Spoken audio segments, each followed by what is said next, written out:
Hello everyone and welcome to another Unreal Tournament 2003 Technology VTM, brought to you by 3DBuzz.com. My name is Jason Busby, also known simply as Buzz, and I'm being joined tonight by Mr. Logan Frank, also known as Jayhawk. Jayhawk. So Logan, I think we have a pretty interesting challenge ahead of us tonight. Our job over the next few hours is to teach our viewers about static meshes. And I mean just about everything regarding a static mesh. What they are, where you get them, how you build them, how you can apply textures to them, how you can create light maps, how you can create skins, how you can deal with their collisions once you have them inside your actual map. I mean, that's quite a bit of stuff to go over, wouldn't you say? Right, it's like a totally different system now. But it sounds so complicated. It's not really complicated, is it? Not once you get used to it. Nope, not at all. So let's go ahead and use this introductory lesson right here to do a couple of things. Let's first start out by telling them exactly what a static mesh is. Seems like that would be a logical place to start. And then we'll just go ahead and spend just a few minutes and kind of talk about some of the things that they're going to find in this VTM. So, a static mesh. I'll start us out by telling you guys simply that a static mesh is an object that is modeled inside another 3D application, such as 3ds Max. In fact, we have that up here. Let's see. 3ds Max, or inside of Maya. This happens to be the Maya PLE that comes with Unreal Tournament 2003 when you actually buy the game from the store. And we'll be taking a look at both of these a little bit later on. You can also model inside of Lightwave as well, objects. And finally, you can create static meshes inside of Unreal Ed as well, out of brushes, but it's not really a recommended approach. Isn't that right, Logan?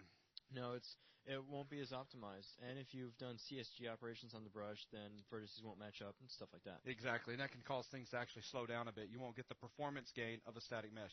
So, a static mesh, basic object that we can bring in that's been created in the outside world.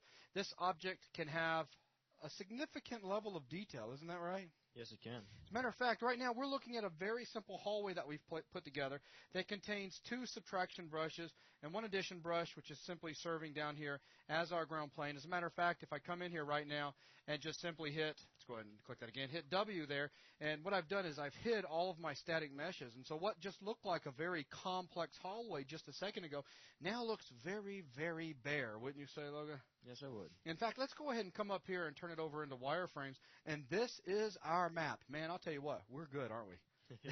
There's not much. This would be very easy to program in, well, just basic if you wanted to. There's not much going on. But if we was to simply come back over, let's go back over textured and turn. There we go.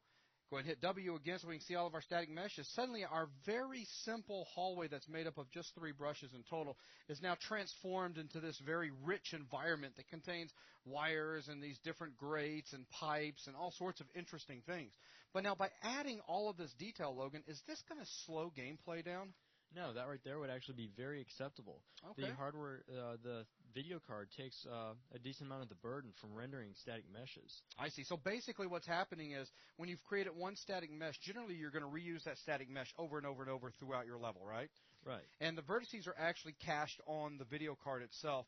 And so then basically transformations, in other words, positioning the static mesh in multiple areas outside of the original area where it was placed inside the map itself, and scaling it, rotating it, etc., has very little actual overhead that's being caused on the video card itself, causing really almost no performance hit, right?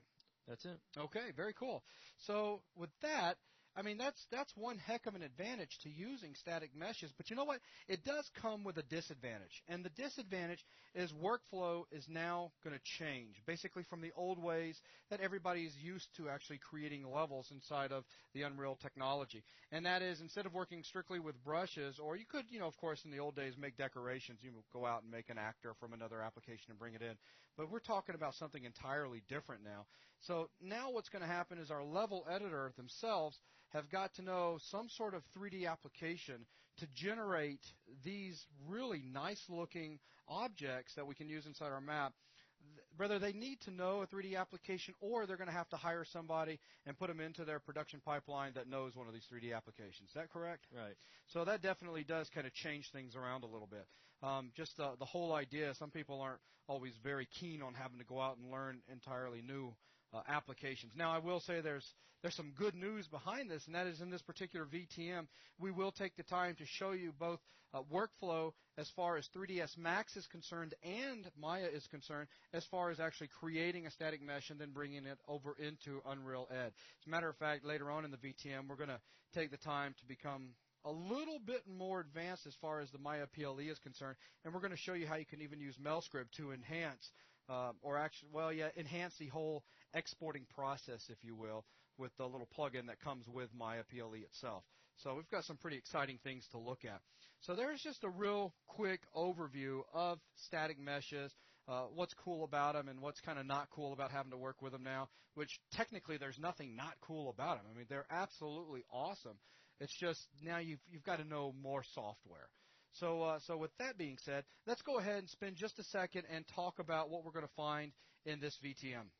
So we're going to start out, we're going to be talking about basically the static mesh browser and packaging. In other words, how static meshes are packaged together or how you can store them inside your map as well or your level. And from the static mesh browser, we'll then be moving on, and we're going to talk about workflow for 3ds Max. And at that point, it's not going to be any complex modeling, is it, Logan? No, right now we're just interested in how you get an object from Max, throw a basic texture in, and then how you get that back in the editor so you can start adding it to a level. Exactly. So we'll take a look at that, and then what we'll do is we'll turn right around and we'll take a look at doing the same thing but from the Maya perspective. And what this will allow our viewers out there to do is basically download the video that's appropriate for them. If they're a Max user, then they're going to want to grab the basic workflow in Max. If they're a Maya user, then they're going to want to grab the Maya one. So that works out really well. For those of you guys that are out there that are Lightwave users, you'll be very happy to know we're not adding Lightwave into this for the simple fact that you just model your object, you apply your textures and your UV coordinates, etc., and you simply save your object, and the editor actually reads regular Lightwave object files, so that's really cool. So there's not really much to go over there as far as workflow. So anyways, after we cover taking a look at Max and Maya, then we're going to get a little bit more serious, and we're going to take a look at some modeling techniques inside of 3ds Max so that our level editors out there can start becoming familiar with working inside of Max and some of the different modeling tools that are available so that they can actually start generating things. And we'll start getting a little bit more involved with the entire modeling process. Then we'll turn around and we'll also do the exact same thing as far as Maya is concerned as well. For those out there that are using the Maya PLE or Maya in general, we'll show you modeling techniques that you can use as far as Maya is concerned. And then from there, we'll then start talking about texturing our static meshes. We'll talk about UV coordinates. At this point, I believe we'll start talking, for the most part, from 3ds Max point of view. We kind of need to start settling into one application at this point because they're going to be so relatively close to one another.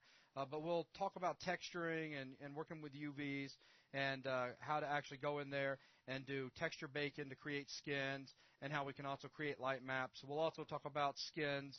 From there, we're going to talk about actually, once we get through talking about modeling, texturing, light maps, etc., and getting it over into Unreal Ed itself, then it's kind of time for us to move away, and we get to start talking a little bit about static mesh collisions. And that's where things get really interesting because, obviously, the game itself's got to know when something collides with an object, or a static mesh, that is. And you could be a player, it could be a vehicle, it could be a projectile, it could be, I mean, there's so many things that could collide. And then you've got things like, can a bot actually see through a static mesh? You get the idea. So we're going to be talking about a lot of this stuff. We will spend a little bit of time talking about blocking volumes, how we can actually create collision models, how we can take a brush and actually save a brush as a collision model. We're going to talk a little bit about KDOP and how we can use that as well. And we'll also talk about per poly as well.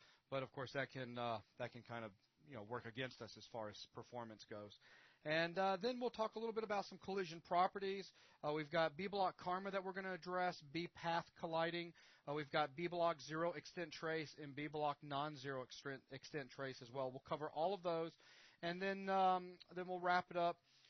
For the most part, we'll also, we will talk for just a second about surface type as well, which is going to basically... It's the like the sound of your footsteps as you're walking across the mesh. Exactly.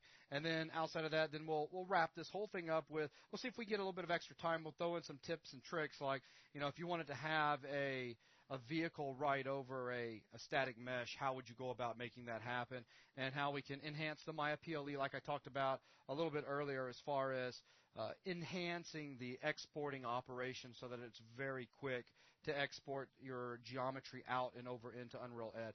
And at this point, we'll get into some programming, but it's really good stuff. It's a lot of fun. And that will pretty much conclude this VTM. So there's a lot of really neat things that we're going to be looking at.